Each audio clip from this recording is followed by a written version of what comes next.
much for that warm introduction, and I'm glad to be here. This is my second time actually in the Eastern Shore area, so you know, I've grown accustomed to seeing the cornfields and the dirt roads in some areas, but I'm very excited to be here. And this is actually going to be my last event for the time being with the Maryland Humanities Council.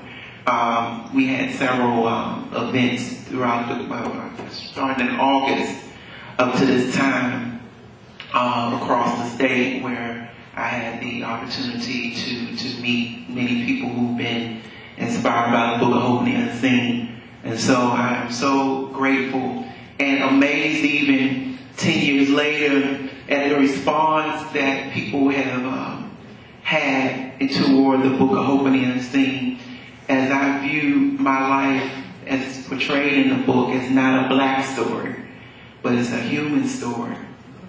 Lived by a black man, but it's a human story. And when I hear of people who are able, from different walks of life, who pick up the book and are able to connect to some aspect of the book, that in and of itself does my heart glad, because it really validates why I decided to participate in the process in the first place. And that was to inspire people from different walks of life. Now, the author of the Book of Hope and the Unseen, Ron Suskind, he and I, we met when I was a junior in high school. And oftentimes people wonder, well, how in the world did you and Ron connect? Because those of you who might not have met or know Ron Suskind, I mean, you've read his other books, if you know any of his other books. Okay, one person, okay. Well, he, if you met or saw both of us together in the room, you'd think we were the polar opposites. I'm a tall black kid from the inner city, and he's a short white Jewish guy from Delaware. And we were the unlikeliest of people to connect, but our relationship over the years would grow. It would help to teach me some things as I transitioned into a helper profession. But I met Ron Suskind when I was a junior at Ballou High School, and was going through some tough times at Ballou. I was raised in single parent home. My mom, who everybody asks, how's your mama doing? Mama's well, and she's still being mama. Still telling me what to do and still yelling at me when she feels like it, and but it's all in love. But raised in a female-headed household, and you know, oftentimes I really didn't feel that I was living in an adverse situation until outsiders came in and pointed that out to me based on what they felt was adversity. Because my mom, even though we didn't have much, she filled the home with love. And when you have love, and granted you need other things, you need other resources, money helps, right? And food helps, right? And shelter and clothing help.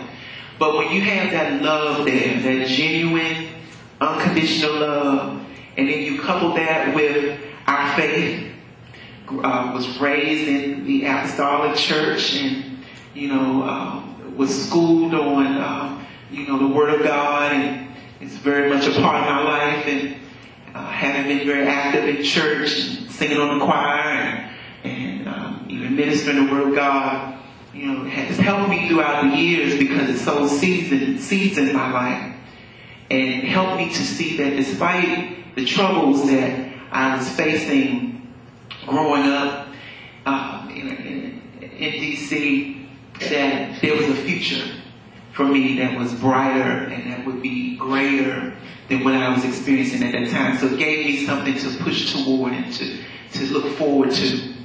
So I went through that with you know, my mom struggling to make ends meet. Dad was in and out of my life, and my dad, he and I, we're good now.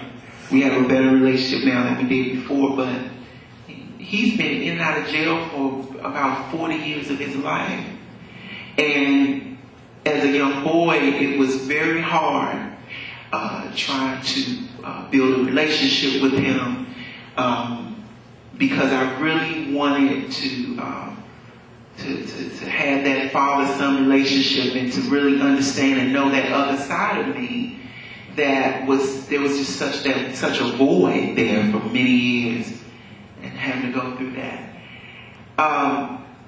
Went through elementary and middle school. I was an honor student because my mom, she stayed on my case. She was not willing to allow me to work beneath my potential, and I tell people wherever I go, and she stands by it even to this day. She told me that college is not an option, it's a requirement. So basically her motto was either you go to college or you die. And so that was a requirement because, for one, you know, as a parent, she understood her role to be an unselfish person who would be responsible for pushing me to places that perhaps she was not encouraged or motivated or given the tools to move toward in her own life. She asked me those key questions about, well, what are your dreams? What do you want to do with your life? Those questions that she wished someone else had asked her when she was growing up. And so, you know, going through that, all of those struggles, but then at the same time it balanced out with our faith and our spirituality. I was still an angry young man, didn't know how to channel my anger, but over time I would learn to bury myself in my work and my education. That working and building that strong foundation through education would really help me to have a brighter future. Got kicked out of middle school, and I'm 31 years old now.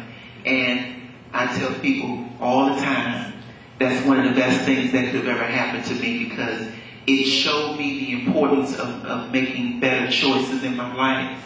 Because Mom had raised me to make good decisions and good choices, but because I was so angry and didn't really have that outlet, that person that I really wanted to talk to or could have talked to about what I was feeling and what I was going through, especially being able to speak with another guy about the things that I was feeling about my father and things that I saw growing up. You know, that was hard for me, very hard for me.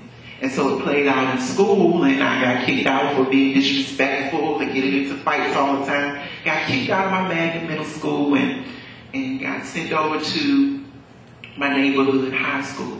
And I'll never forget my mom and I being called into the principal's office and being told that I would not be invited back to complete the 9th grade year at my middle school. And I remember the disappointment in her eyes, because all that she had taught me, all that she had worked so hard for me to achieve to get to that point, at that time she felt like it was ruined because of a bad choice I made. And you know, I was in that situation in that moment where I recognized how hurt she was. And that actually inspired me to do better.